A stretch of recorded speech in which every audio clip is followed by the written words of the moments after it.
Dieu. Et Dieu lui avait donné ce message. Écoutez, Dieu, quand il voulait faire quelque chose,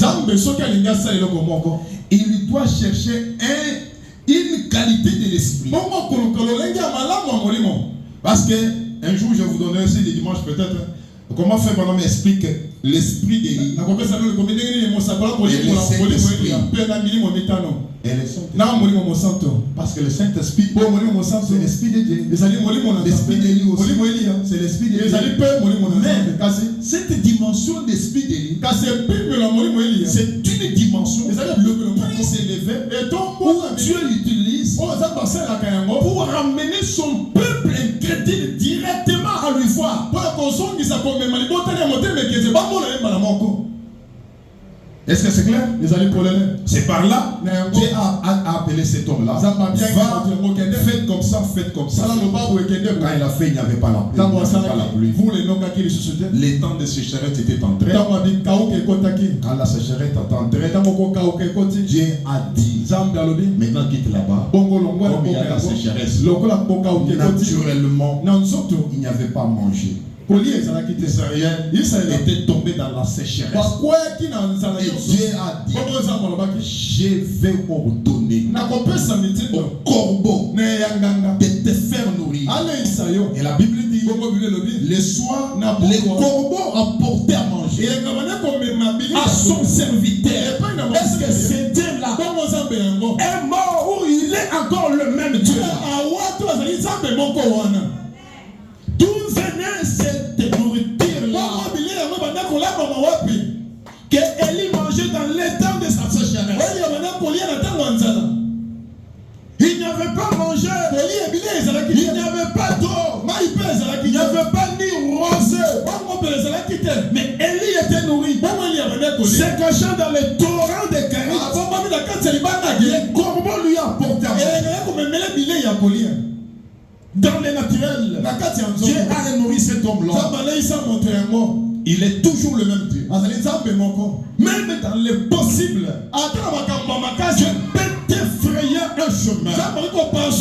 Laissez-moi vous dire ce soir, Dieu existe. Alors si Dieu existe, tout est possible. Alors s'il existe, servez-le. Soit il n'existe pas, ne lui sert pas. Mais si Dieu existe, c'est comme Josué l'a dit. Où vous adorez le Dieu de vos Amoriens, ou le Dieu de Canaan. Mais moi et ma maison, nous servirons l'Éternel, le Dieu d'Israël. Il est toujours le même hier, aujourd'hui, éternellement. Servez-le. Que le Seigneur vous bénisse. Et on marchait dans le naturel. Nous parlons dans le spirituel. Nous sommes au temps de la fin. Vous devez le savoir. Mais avant tout, on va donner la comparaison de ce temps-là et ce temps ici. Ça peut être une histoire, mais cela va nous aider comme un exemple. La nourriture spirituelle au temps convenable.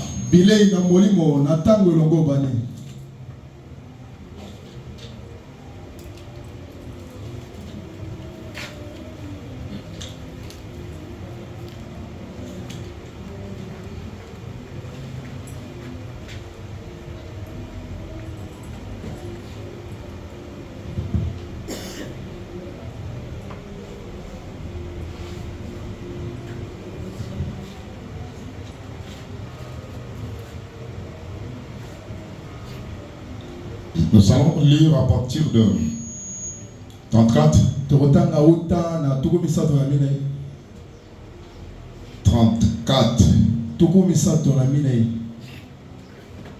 Que le prophète puisse éclaircir quelque chose ici, ça sera mieux.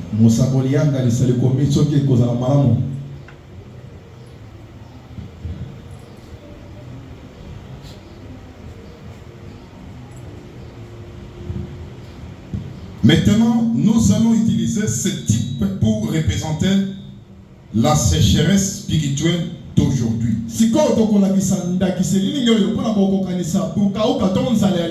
Or, nous le savons tous.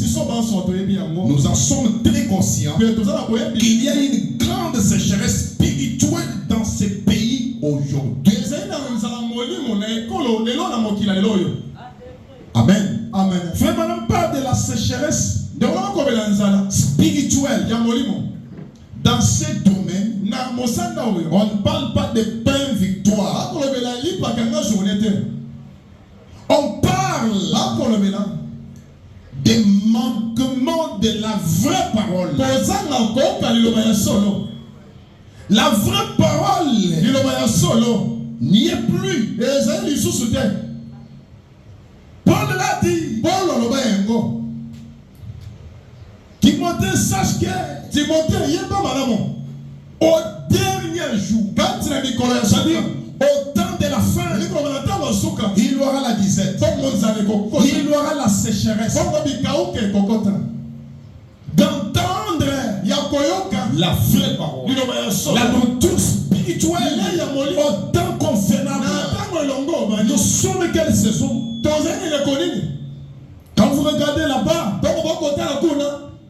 vous voyez que nous sommes au sommet des pyramides. Nous avons quitté le bas des pyramides. Du temps de Jésus. Il était la parole promise pour ces temps-là. Que Dieu vous bénisse. Jésus était venu pour enlever les gens dans les temples et adorer un autre temple. C'est pour cela les manches ont quitté l'est de l'Orient pour aller à l'ouest de l'Orient, là où il y avait la parole qui était née. Et le Seigneur vous bénisse. La parole était née à l'ouest au nom d'un bébé appelé Jésus. Et son nom s'appelait Emmanuel. Et cela veut dire Dieu parmi son peuple. C'est pour cela les mages, ils ont quitté l'Orient, l'Est, pour aller à l'Ouest, adorer Dieu qui était dans son peuple appelé Emmanuel. Mais dans la forme d'un bébé. Et ce gars-là, quand il était venu pour être adoré, il s'était caché par les adorateurs. Et ces adorateurs, c'était des incroyants, c'était des religieux. Il vivait dans un temps où il ne connaissait pas la vraie parole. Les prophètes ont dit, il sera Emmanuel, Dieu parmi son peuple. Mais qui pouvait connaître que Dieu est dans son peuple? Personne. C'est pour cela un jour, quand Marie a pris l'enfant à l'âge de 8 ans, qu'est-ce que je voulais dire?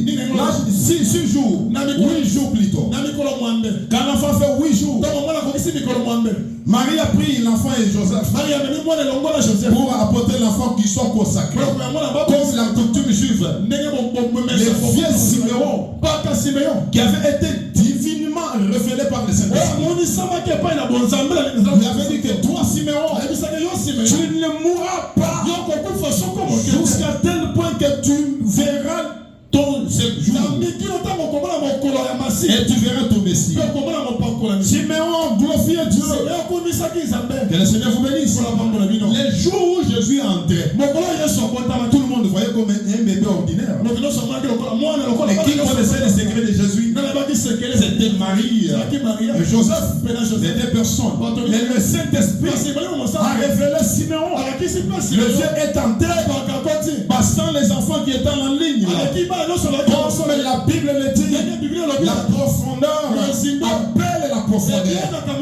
Quand la profondeur appelle, il doit y avoir une fontaine ouverte pour pointer cet appel-là. Il a passé autant des enfants. Et frère Madame dit, conduit par l'esprit, Siméon est allé là jusqu'au jusqu'au fond. Là où il y avait Jésus. Il s'est arrêté là. Joseph lui a regardé. Et Marie lui a regardé. Parce que ce sont eux qui connaissaient les mystères là. Et le Seigneur vous bénisse. Il a pris l'enfant. Il a consacré l'enfant. Il a dit, le Seigneur, je te glorifie. Le Dieu d'Israël, mes yeux ont vu ton salut. Les salis pour Israël. Laisse ton serviteur s'en aller en paix. Lui a vu son salut. Il était un bébé.